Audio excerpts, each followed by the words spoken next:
जब चाहत ने अभिनव से 7 फिल्म देखने के लिए पूछा तो अभिनव कंफ्यूज हो गया।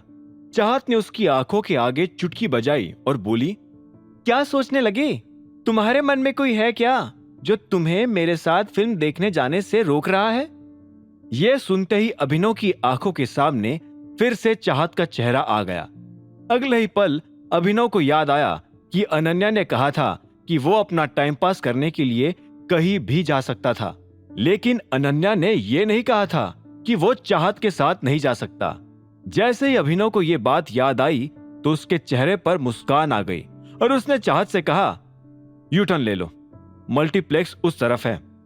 यह सुनते ही चाहत हंसने लगी और बोली, अभी से? हो सॉरी, फिल्म में अभी टाइम है। एक काम करते हैं, शाम को मिलते हैं 4 बजे। तब तक तुम भी अपना काम निपटा लो और मैं भी अपना काम कर लेता हूं। एक काम करती हूँ, मैं 3 बजे तुम्हारे पास आती हूँ। ट्रैफिक का कोई भरोसा नहीं है ना? अरे नहीं, 3 नहीं हो पाएगा चाहत, 3 बजे मेरे एक अपॉइंटमेंट है, अभिनव ने कहा। यह सुनते ही चाहत मुस्कुराई और बोली, तुम्हारी वो अपॉइंटमेंट मेरे साथ ही है, डोंट वरी। चाहत के मुंह से यह बात सुनते ही अभिनव हैरान हो गया। उसने चाहत से पूछा, डिजिटल वर्ल्ड तुम्हारी कंपनी है? चाहत ने मुस्कुराते हुए हाँ में सिर हिला दिया। अभिनव को अभी भी विश्वास नहीं हो रहा था। उसने हंसते हुए कहा, सुपर्ब, तब तो फिर मेरे ऑफिस में ही मिलते हैं। ठीक है, लेकिन हम मीटिंग जल्दी खत्म करेंगे क्योंकि फिल्म देखने में इन कपड़ों में तो नहीं जा पाऊंगी, नए कपड़े लेने पड़ेंगे। क्यों नहीं, जरूर, मिलते हैं। चाहत ने भी कहा और गाड़ी अभिनव के ऑफिस के बाहर लगा दी। अभिनव नीचे उतरा और चाहत अपनी गाड़ी लेकर आगे चली गई। जब तक उसकी गाड़ी अभिनव की नजरों से दूर नहीं हुई तब तक अभिनव उसे ही देख रहा था। ठीक तभी उसका दूसरा फोन बज उठा। ये वो फोन था जिस पर सिर्फ वही आदमी फोन करता था जो ये जानता था कि अभिनव ही टाइगर है। अभिनव ने स्क्रीन पर देखा तो पाया कि एक अननोन नंबर से फोन आ रहा था, मगर अभिनव को यह जानने में ज्यादा देर नहीं लगी कि यह नंबर किसका है। ये देवेन का फोन था। अभिनव मन ही मन मुस्कुराया और फोन काट कर अपने ऑफिस में चला गया। जैसे ही वो अंदर आया तो अभिनव की सेक्रेटरी टीना उसे देखकर अपनी जगह से खड़ी हो गई और बोली, good morning sir, Lorca and Lorca group वाले आज आपसे मिलना चाह रहे थे। मैं उन्हें आज की बुकिंग दे दूं? आज नहीं, कल, आज मैं बिजी हूं, अभिनव ने कहा और अपने कैबिन में दाखिल हो गया। इसी बीच उसका फोन फिर से बजने लगा था। अभिनव ने फोन काटा और अपने ऑफिस में चला गया। टीना भी उसके पीछे चली आई थी। अभिनव ने टीना की तरफ देखते हुए कहा, मेरी 3 बजे वाले अपॉइंटमेंट के लिए सब चीजें रेडी कर लेना। और हमारी मैन्युफैक्चरिंग कैसी चल रही है? कल कैमरास बनाने का काम खत्म हुआ?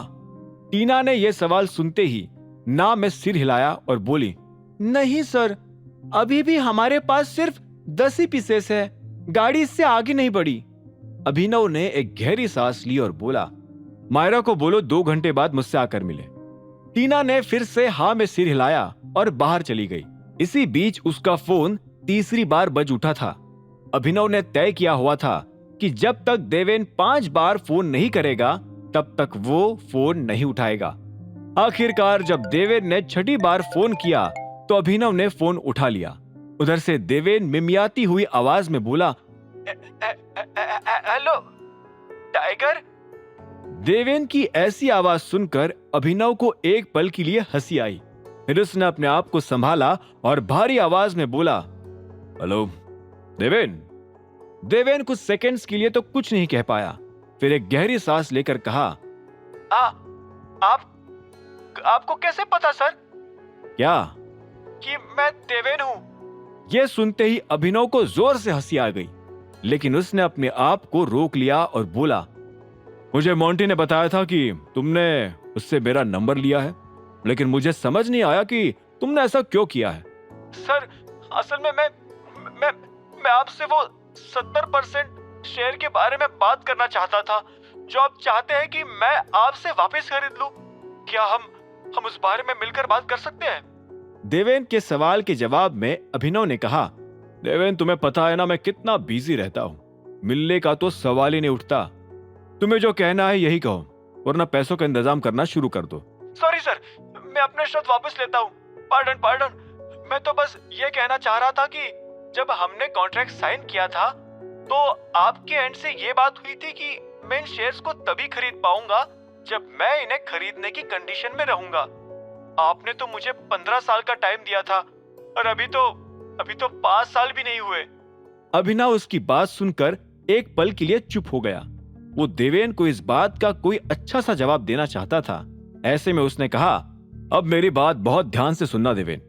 मैंने तुमसे शेयर्स खरीदे थे और अब तुम्हें मुझसे वो शेयर्स वापस खरीदने होंगे।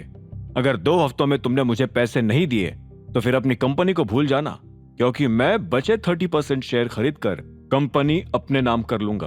और मैं ये भी जानता हूं कि बचे 30% शेयर में से 20% शेयर्स चिराग के हैं।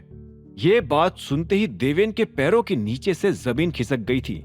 उसने थूक निगलते हुए कहा, सर पार्डन, लेकिन आप मेरे साथ मजाक तो नहीं कर रहे हैं ना? अभिनव ये बात सुनकर कुर्सी से खड़ा हुआ और खिड़की के पास जाकर बोला, मैं बिजनेसमैन हूं देवेन, मस्खरा नहीं। लेकिन अगर तुम चाहते हो कि मैं तुम्हारे साथ मजाक करूं तो कहो, मैं वो भी अच्छा कर लेता हूं। मुझे 2 हफ्तों में मेरा पैसा वापस चाहिए। डिसमिस। अभिनव ने कहा और इससे पहले कि देवेन उसकी बात का कोई जवाब दे पाता, अभिनव ने फोन काट दिया। देवेन इस वक्त गुस्से में जलकर लाल हुआ जा रहा था। उसे पता था कि टाइगर एक खतरनाक आदमी है और उसने ये सब शेयर्स का खेल टाइगर के करीब पहुंचने के लिए किया था। लेकिन अब वो अपने ही खेल में बुरी तरह से उलझ चुका था। वो अपनी जगह से खड़ा हुआ और उसने टेबल पर जोर से हाथ दे मारा। तभी उसके कैबिन के दरवाजे पर दस्तक होने लगी। देवेन ने गुस्से में चिल्लाते हुए कहा, जो भी हो भाड़ में जाओ। इतने में दरवाजा खुला और देवेन ने देखा कि सामने वैभवी खड़ी थी। वैभवी को अपने सामने पाकर देवेन ने उससे नजरें फेर ली। इतना कुछ कहने के बाद वो वैभवी से नजर नहीं मिला पा रहा था। वैभवी, जो कि एक जमाने में देवेन के ऑफिस में रिसेप्शनिस्ट हुआ करती थी, उसने देवेन से नजदीकियां बढ़ाई और अभिनव को लात मारकर देवेन की पर्सनल सेक्रेटरी बन गई। देवेन, 1 घंटे बाद तुम्हारी एक अपॉइंटमेंट है, मैं उसी के बारे में तुम्हें इन्फॉर्म करने आई थी। देवेन ने हताशा के मारे अपना सिर नीचे झुका लिया था। उसकी मुट्ठियां भींची हुई थी। वैभवी उसकी हालत देखते ही समझ गई थी कि देवेन के साथ कुछ गलत हुआ था। वो देवेन के पास आई और बोली, देवेन क्या हुआ, सब ठीक है? हाँ, मुझे कुछ जरूरी काम है, तुम मेरे सारे अपॉइंटमेंट्स कैंसिल कर दो। और सुनो, जैसे ही सनी आए तो उसे तुरंत अंदर भेज देना, देवेन ने ऑर्डर देते हुए कहा। वैभवी ने हाँ में सिर हिलाया और देवेन का माथा चूम लिया। देवेन को इस वक्त वैभवी से भी नफरत हो रही थी, लेकिन उसने जैसे तैसे अपने आप को रोका और कुछ नहीं बोला। वैभवी बाहर चली गई और कुछ ही देर बाद सनी देवेन के कैबिन में दाखिल हो गया।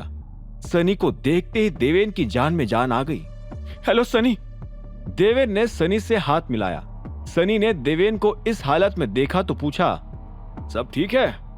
नहीं दोस्त, कुछ भी ठीक नहीं यार। टाइगर ने मुझसे अचानक से कहा कि मुझे उसके 70% शेयर वापस खरीदने पड़ेंगे। क्या? यह सुनते ही सनी के होश उड़ गए। उसने आगे कहा, लेकिन तुमने तो बताया था कि उसने तुम्हें उन्हें खरीदने के लिए अच्छा खासा टाइम दिया था यार, हमारा एग्रीमेंट यही हुआ था। लेकिन फिर उसने अचानक से ये बम फोड़ दिया। और तो और वो मुझे धमकी भी दे रहा है, कह रहा है कि मुझे 2 हफ्तों के अंदर पैसों का इंतजाम करना पड़ेगा। यह सुनते ही सनी की आंखें फटी की फटी रह गई थी। वो टाइगर को जानता था और टाइगर का कहा इस शहर में कोई नहीं टाल सकता था। सनी कुछ कहता उससे पहले ही देवेन ने उससे कहा, मैंने तुम्हें भी इसलिए बुलाया है, मुझे तुम्हारी हेल्प की जरूरत है। जो भी अमाउंट तुम मुझे दे सको मेरे लिए वो बहुत हेल्पफुल होगी। यह सुनते ही सनी ने एक गहरी सांस ली और बोला, सॉरी, लेकिन इस मामले में मैं तुम्हारी कोई हेल्प नहीं कर पाऊंगा। दादाजी ने कंपनी की लीडरशिप अनन्या को दे दी है। क्या? पर कंपनी तो तुम्हें मिलने वाली थी। अनन्या का पत्ता तो उस गवार अभिनव से शादी करते ही साफ हो गया था ना? मुझे भी लग तो यही रहा था। इनफैक्ट मैंने यही सब सोचकर तो प्लान बनाया था। अभिनव को उठाकर अनन्या के कमरे में डाला, दोनों को एक ही बिस्तर पर सुलाया ताकि दादाजी अनन्या के ऊपर नाराज हो, और वो हुए भी। पर रातों रात उन्हें ना जाने क्या हुआ और वो पलट गए। अब मुझे समझ नहीं आ रहा है कि मैं अपनी ही कंपनी वापस कैसे लूं? ये सुनते ही देवेन की हालत और खराब हो गई थी। उसकी एकमात्र उम्मीद की किरण भी बुझ चुकी थी और अंधेरे ने देवेन को चारों तरफ से घेर लिया था। उधर जब देवेन की दाल पतली हो गई थी, तब इधर अभिनव मजे से अपना काम कर रहा था। उसने एक फाइल साइन करके मायरा को दे दी और कहा, काम शुरू करवाओ। मायरा ने फाइल ली और मुस्कुराते हुए अभिनव की तरफ देखकर बोली, सर, अब बुरा ना माने तो एक बात पूछूं? क्या आप मेरे साथ लंच पर चलना चाहेंगे? अभिनव ने धीरे से अपनी नजर ऊपर उठाई और मायरा को देखने लगा। उसे मायरा का इस तरह से मुस्कुराना अजीब लग रहा था। अभिनव ने जवाब में कहा, सॉरी, लेकिन आज मेरे कुछ और प्लान्स हैं। मुझे आज जल्दी निकलना होगा। यह सुनकर मायरा की हंसी गायब हो गई और वो वहां से जाने लगी। तभी अभिनव बोला, कल मेरी लॉर्का एंड लॉर्का ग्रुप के साथ मीटिंग है, तुम भी उस मीटिंग में प्रेजेंट रहना। मायरा ने हाँ में सिर हिलाया और वहां से निकल गई। मायरा के जाने के बाद अभिनव आराम से अपने कैबिन में बैठ गया था। उसे अचानक से उस नेकलेस और डायमंड रिंग का ख्याल आया जो उसने ऑक्शन में खरीदी थी। वैसे तो वो सिर्फ नेकलेस लेने गया था, लेकिन जितने पैसे उसने नेकलेस के दिए, उसे देखकर ऑक्शन वालों ने रिंग उसे यूं ही दे दी थी। अभिनव उस रिंग को अनन्या को एज अ बर्थडे गिफ्ट देने के बारे में सोच रहा था, लेकिन आज सुबह उसने जो किया, उसके बाद अभिनव का मन बदल गया था। उसे समझ नहीं आ रहा था कि अनन्या चिराग को अचानक से इतना पसंद क्यों करने लगी थी। अभिनव ये सब सोच ही रहा था कि तभी दरवाजे पर दस्तक हुई। कम इन, अभिनव ने कहा तो उधर से चाहत उसके कैबिन में चली आई। उसने ऑरेंज कलर की एक ड्रेस पहनी हुई थी जिसमें वो काफी सुंदर लग रही थी। अभिनव अपनी जगह से उठा और उसने चाहत से हाथ मिलाने के लिए अपना हाथ बढ़ाया, लेकिन हाथ मिलाने के बजाय चाहत सीधा उसके गले मिल गई थी। वो जिस तरह से अभिनव से गले लगी, अभिनव उससे एकदम हैरान हो गया। अभिनव ने उम्मीद नहीं की थी कि चाहत ऐसा कुछ करने वाली है। तभी अभिनव ने देखा कि दरवाजे के उस पार से एक लड़की चाहत और अभिनव को गले मिलते हुए देख रही थी। अब आगे क्या होने वाला था? आखिर क्यों लगाया था चाहत ने अभिनव को इस तरह से गले? अगर वो जासूस थी तो क्या वो अभिनव के करीब आकर उससे सच्चाई उगलवाना चाहती थी? और कौन थी वो लड़की जो अभिनव को शीशे के उस पार से देख रही थी? टर्न ऑफ टाइगर के सारे एपिसोड्स को सुनने के लिए डिस्क्रिप्शन में दी लिंक से डाउनलोड करें पॉकेट FM ऐप।